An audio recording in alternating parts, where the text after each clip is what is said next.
Hi friends, I'm Gopal Chandra Jha. I welcome you to my English channel, Easy English Tutorial. Today I have come with a beautiful story, The Sound of Music, Part 1. Evelyn Glennie listens to sound without hearing it, written by Deborah Kavli. First of all, let's read about the author. Deborah Kavli is a freelance writer and broadcaster.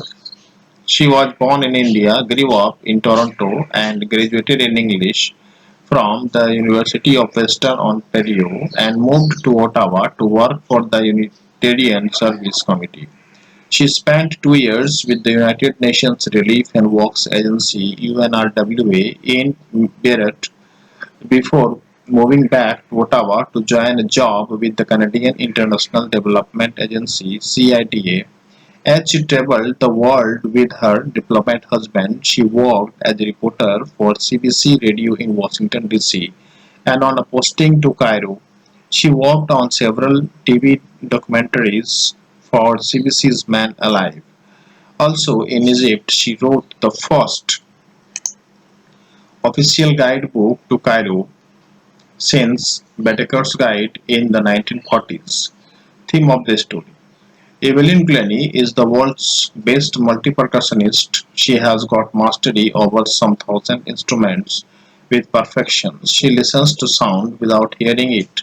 She became profoundly deaf when she was only 11 years old, but she fought against her deafness and became the world's best percussionist.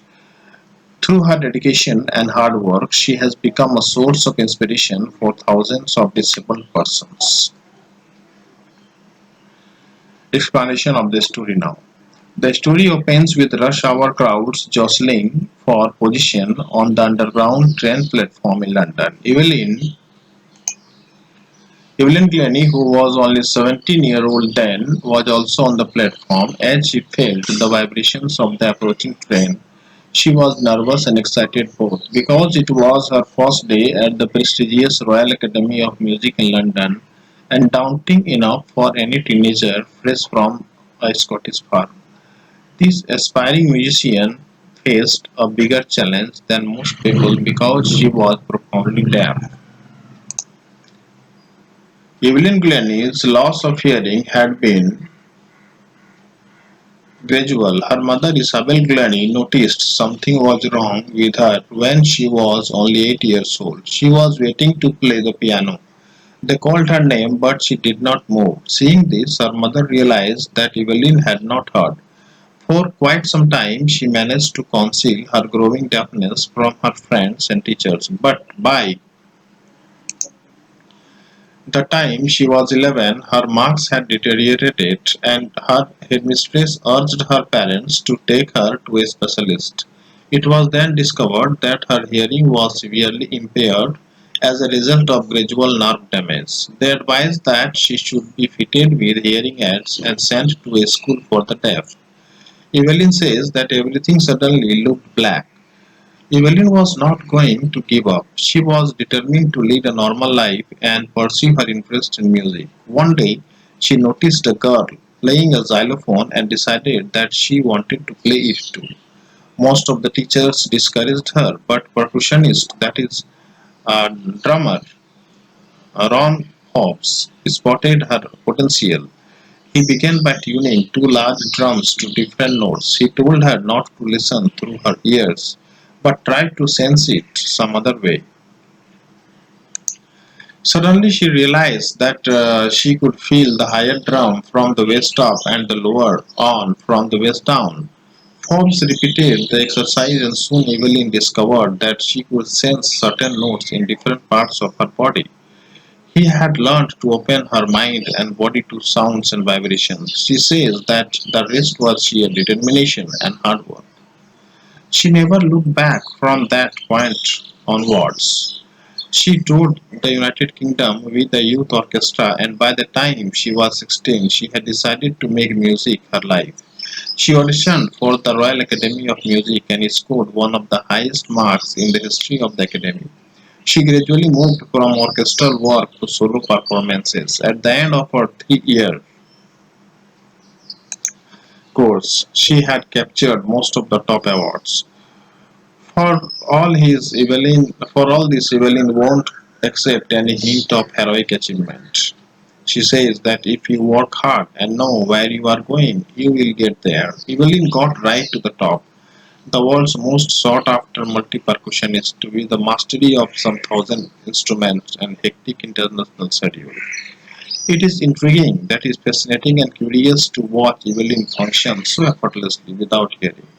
The author tells us that in their 2 hour discussion she never missed a word. Evelyn tells her that men with bushy beards give her trouble as it is not just watching the lips, it is the whole face, especially the ears, especially the eyes. Evelyn speaks flawlessly with a Scottish lilt. She says that her speech is clear because she could hear till she was 11, but that does not explain how she managed to learn French and master basic Japanese. As for music, Evelyn explains that it pours in through every part of her body. It tingles in the skin, her cheekbones, and even in her hair.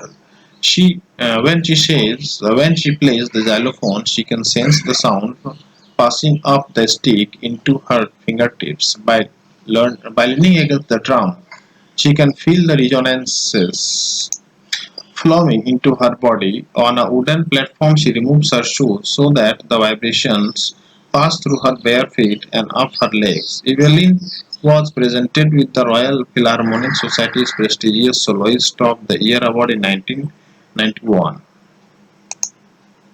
Master percussionist James Blade says that God may have taken her hearing, but he has given her back something extraordinary. He tells us that what we hear she feels far more deeply than any of us. That is why she expresses music so beautifully. Evelyn confesses that she is something of a workaholic. She says that she has just got to work, often harder than classical musicians, but the rewards are enormous. Apart from the regular concerts, Evelyn also gives free concerts in prisons and hospitals. She also gives high priority to classes for young musicians. Anne Rislin of the Beethoven Fund for Deaf Children says that she is a shining inspiration for deaf children. They see that there is nowhere that they cannot go.